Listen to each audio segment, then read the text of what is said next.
বিকেল ৪টার সময় গিয়ে আমার শ্বশুরমশাই চিকেনগুলো নিয়ে এলো। এগুলো অবশ্য আগে থেকেই অর্ডার দেওয়া ছিল, এটাই জাস্ট নিয়ে এলো। এবছরের রান্নাটা কিন্তু আমার শাশুড়ি মাই করছে, যেটাতে আমি ভীষণ খুশি, কারণ আমার শাশুড়ি মা দারুণ রান্না করে।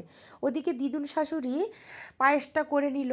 আমার শাশুড়ি মায়ের এবছরের বক্তব্য ছিল যে এবছরও নাকি আগের বারের মতো ভোগ আরতি করে, ভাগবত গীতা পাঠ করে, কীর্তন করে করা হবে, যেটা আগের বছর হয়েছিল।